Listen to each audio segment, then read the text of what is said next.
Road ଆକ୍ସିଡେଣ୍ଟକୁ ରୋକିବା ପାଇଁ ଆଜି ଆମେ ଏକ ସଚେତନ ଧର୍ମୀ ପ୍ରେଜେଣ୍ଟେସନ୍ କରୁଅଛୁ। ଶୁଣିବା, ବୁଝିବା, ସୁରକ୍ଷିତ ରହିବା। ସିଧା ଏବଂ ସାଧା ରାସ୍ତାରେ ଯିବା ସମୟରେ ଇୟରଫୋନ୍ ବ୍ୟବହାର କରନ୍ତୁ ନାହିଁ। ରାଇଟ୍ ଆଣ୍ଡ ଲେଫ୍ଟ ଟର୍ଣ୍ଣିଂ ଗୁଡ଼ିକରେ ଅଧିକ ସତର୍କତା ରହନ୍ତୁ। ଏପରି ଟର୍ଣ୍ଣିଂ ଗୁଡ଼ିକରେ ପରିସ୍ରା ଯିବା ପାଇଁ ଗାଡ଼ି ରଖନ୍ତୁ ନାହିଁ ବା ପରିସ୍ରା ଯାଆନ୍ତୁ ନାହିଁ। ସରକାରୀ ଚାକିରି ଖଣ୍ଡେ ପାଇଗଲା ପରେ morning walk and evening walk compulsory ନୁହେଁ। ଯଦି କମ୍ପଲସରି, ଏହାକୁ ଅଧିକ ସତର୍କତା ସହିତ ବ୍ୟବହାର କରିବାକୁ ପଡ଼ିବ।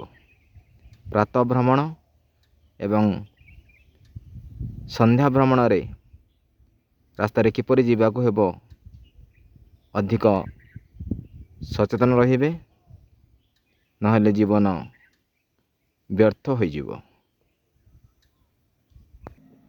କିଛି ସରକାରୀ ନିଯୁକ୍ତି ଅଛି ଯେଉଁଥିପାଇଁ ଆମକୁ ବଡ଼ି ଅପଡ଼େଟ୍ ରଖିବାକୁ ପଡ଼େ।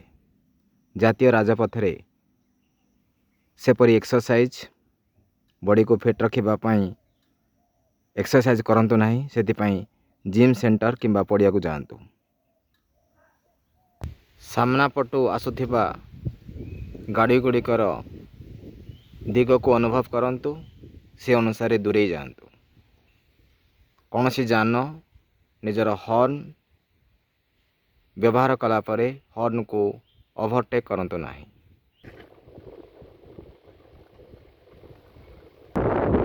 ଟାଉନ୍ ଗୁଡ଼ିକରେ ଅଧିକ ଏକ୍ସିଲେଟର ବ୍ୟବହାର କରନ୍ତୁ ନାହିଁ, ଯାହା ଆପଣଙ୍କର ଜୀବନକୁ ନେଇଯାଇପାରେ। ରାତିରେ ଯାଉଥିବା ସମୟରେ ଅତ୍ୟଧିକ ସ୍ପିଡ୍ କରନ୍ତୁ ନାହିଁ, କାରଣ ଜଙ୍ଗଲଜନ୍ତୁ ରାସ୍ତା ଅତିକ୍ରମ କରିବାର ଅନେକ ସମ୍ଭାବନା ରହିଛି। ଜଙ୍ଗଲଜନ୍ତୁ ଅତିକ୍ରମ କରିବା ସମୟରେ ହଠାତ୍ ତାଙ୍କର ସାମ୍ନା ହୋଇଗଲେ ଜୀବନ ବି ଚାଲିଯାଇପାରେ। ଟର୍ଣ୍ଣିଂ ଆସିଲେ ହର୍ନ ଦିଅନ୍ତୁ ଏବଂ ହର୍ନ ଶୁଣନ୍ତୁ। ଏହା ଆପଣଙ୍କ ଜୀବନକୁ ସୁରକ୍ଷିତ କରିବ। ଏପରି ଟର୍ଣ୍ଣ ଗୁଡ଼ିକରେ କେବେ ବି ଗାଡ଼ି ରଖି ପରିସ୍ରା କରିବେ ନାହିଁ, କାରଣ ରାଇଟ୍ ଟର୍ଣ୍ଣିଂ, ଲେଫ୍ଟ ଟର୍ଣ୍ଣିଂରେ ଗାଡ଼ିର ଦିଗ ଭିନ୍ନ ଭିନ୍ନ ଆସିଥାଏ। ବର୍ତ୍ତମାନ ଯେଉଁ ଆପଣ ରାସ୍ତା ଦେଖୁଛନ୍ତି, ଯଦି ଆପଣ ଆମର ଆଗପଟୁ ଆସୁଛନ୍ତି ତାହେଲେ ଗାଡ଼ିରେ ଇଣ୍ଡିକେଟର ଦେଖିବେ। ଏପରି ଛକ ଗୁଡ଼ିକରେ ଆକ୍ସିଡେଣ୍ଟ ବେଶୀ ହୋଇଥାଏ, କାରଣ କେଉଁ ଦିଗକୁ ଗାଡ଼ି ଯିବ ତାହା ସୂଚନା ରହିଛି, ତାହାକୁ ଆମେ ଅନୁଭବ କରିବାର କଥା ରହିଛି। ଟର୍ଣ୍ଣିଂ ଗୁଡ଼ିକରେ ଯାନ ଗୁଡ଼ିକର ମୁଭମେଣ୍ଟର ପ୍ରଭାବ ପ୍ରକ୍ରିୟାକୁ ଅନୁଭବ କରି ଆପଣ ସେ ଅନୁସାରେ ଦୂରେଇ ରହିବା ଦରକାର। ଆପଣଙ୍କର ପଛପଟୁ ଆସୁଥିବା କୌଣସି ଯାନର ଗତିକୁ ମଧ୍ୟ ଆପଣ ଅନୁଭବ କରିବାର ଅବସ୍ଥା ରହିଛି। ମାଟି ରାସ୍ତାକୁ ଅନୁଭବ କରିବା, ମାଟି ରାସ୍ତାରୁ NHକୁ ଆସୁଥିବା ସମୟରେ ଅଧିକ ସତର୍କ ରହିବା। ମିରର ବ୍ୟବହାର କରିବା, ମିରରକୁ ଭଲ ଭାବରେ ବ୍ୟବହାର କରିବା। କୁକୁର ପ୍ରତି ସଚେତନ ରହିବା।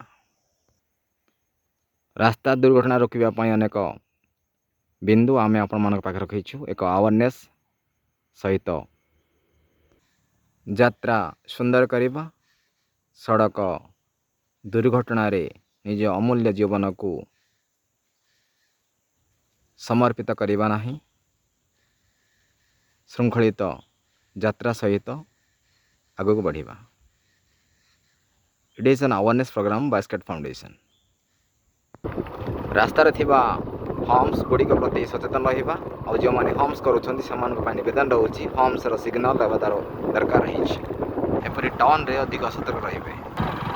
କେଉଁ କେଉଁ ଅଞ୍ଚଳ ଦୁର୍ଘଟଣା ପ୍ରବଣ ଅଞ୍ଚଳ, ତା'ର ସୂଚନା ମଧ୍ୟ ଦିଆଯାଉଛି, ତାହାକୁ ମଧ୍ୟ ଆମେ ଗୁରୁତ୍ୱ ଦେବାର ଆବଶ୍ୟକତା ରହିଛି।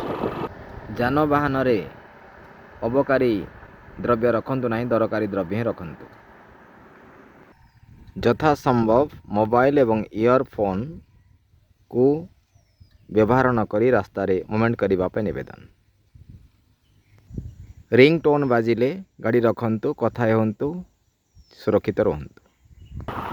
ଆକ୍ସିଡେଣ୍ଟକୁ ରୋକିବା ପାଇଁ ଏକ awareness program made by Skate Foundation. Next part after few days.